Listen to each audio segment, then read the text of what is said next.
ఇప్పుడు దాకా అనేకమైన ప్రమాణ స్వీకారోత్సవ కార్యక్రమాలు జరిగినాయి కానీ ఈ మాదిరిగా ఎంతమంది రావడం అన్నది ఇప్పుడు దాకా ఏ ఒక్క ప్రమాణ స్వీకారోత్సవ కార్యక్రమంలో కూడా జరగలేదు. అంటే మీరందరూ కూడా ఈ కమిటీకి మీ హర్షాన్ని ఆమోదాన్ని ఈ విధంగా వ్యక్తం చేసినందుకు కూటమి తరపున మీ అందరికీ కూడా మనస్ఫూర్తిగా అభినందనలు తెలియజేస్తా ఉన్నాం.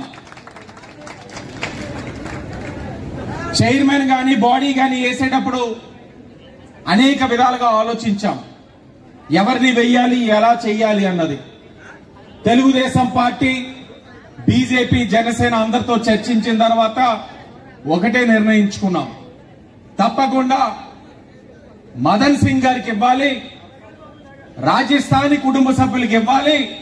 వాళ్ళందరూ కూడా ఈ నగరంలో అంతర్భాగం అన్నది తెలియచేయాలనే ఈ కార్యక్రమం కూడా చేశాం. మొన్ననే బేరు గారు వచ్చినప్పుడు మాట్లాడుతా ఉన్నారు, సార్ నేను ఏ ఊరికి వెళ్ళినా, ఒకవేళ రాజస్థాన్కి వెళ్ళినా, ఎక్కడికి వెళ్ళినా మళ్ళా రాజమండ్రికి వచ్చేంత వరకు నిద్ర పట్టదు సార్, మా ఎవరికి కూడా అలా అలవాటు అయిపోయింది, నా ఊరు సార్ ఇది అని ఇంకో మాట కూడా అన్నారు. రోడ్ కమ్ హైవే బ్రిడ్జ్ కానీ లేకపోతే 4th బ్రిడ్జ్ అమ్మట కానీ ట్రైన్ వస్తా ఉంటే తెలియని ఆనందం, నా ఇంటికి నేను వచ్చేస్తున్నాను అన్న భావన వచ్చింది సార్, ఉంటా ఉంది అని అన్నప్పుడు ఆ భావన మీకే కాదు మా అందరికీ కూడా ఉంది. కాబట్టి ఈరోజు చైర్మన్ గా వేసామన్న విషయం మనందరం కూడా గమనించాలి.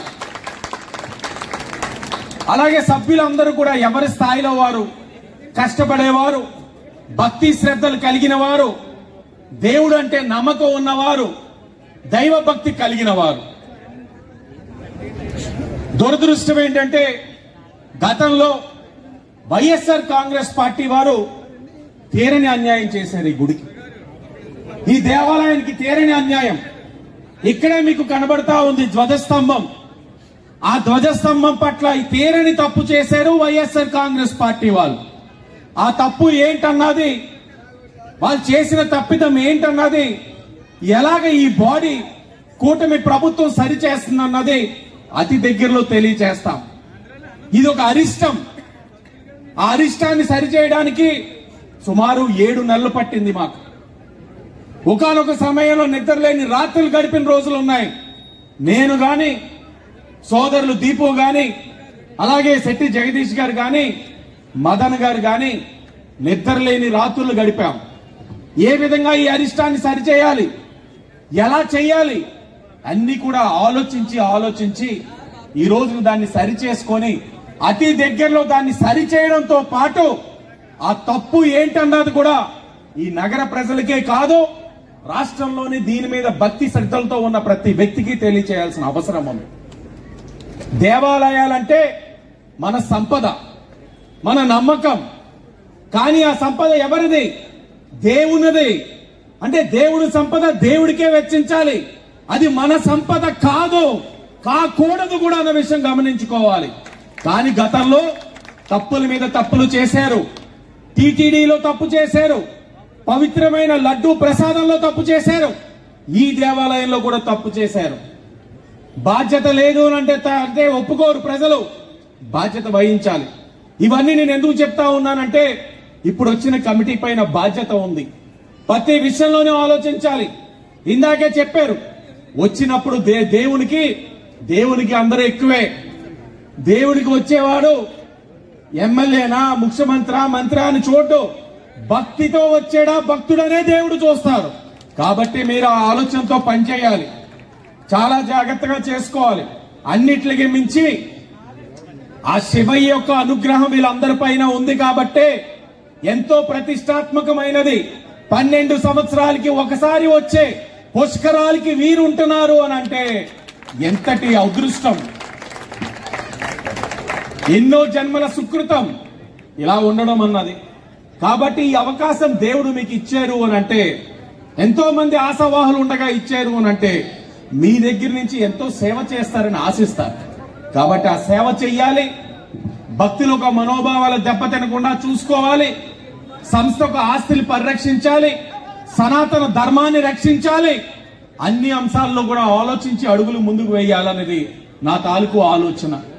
అలాగే ఇందాకే చెప్పారు సోదరులు దీపు గారు, వారి యొక్క సేవా కార్యక్రమాలు మదన్ గారి అనేకమైన చేస్తున్నారు ఈ దేవాలయం పరంగా.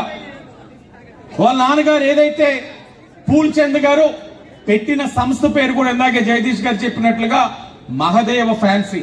బహుశా మదన్ గారు కూడా ఎప్పుడు జీవితంలో ఆలోచించి ఉండకపోవచ్చు నాకు ఇక్కడ చైర్మన్ గా వస్తారని, కానీ మీ నాన్నగారు దూరదృష్టితో ఎప్పుడు ఆ శివయ్యని కొలిచారు కాబట్టి ఈ రోజు మీకు అవకాశం దక్కింది, ఈ రోజు మీకు వచ్చింది.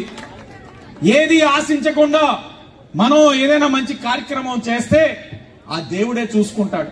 నేను అంటా ఉంటాను ప్రతిసారి, నేను శాసనసభ్యుడిగా ఏది ఆలోచించకుండా నిస్వార్థంగా ఒక మంచి సంకల్పంతో నేను ఒక అడుగు ముందుకు వేస్తే, నా సంకల్పం గొప్పదైతే, నా ఆలోచన గొప్పదైతే, నేను చేసే కార్యక్రమం మంచిదైతే, దానివల్ల ప్రజలకి మేలు జరిగితే ఆ దేవుడే నాతో 10 అడుగులు వేయిస్తాడు అన్నది నా తాలూకు ఆలోచన. అదే ఆలోచనతో మీరు కూడా పనిచేయండి, మంచి చేయండి. మంచి చేసేవాడి మీద రాళ్లు పడతాయి, రాళ్లు పువ్వులుగా తీసుకోండి, విమర్శల్ని స్వాగతించండి, రాటు తేలండి, పని చేయండి.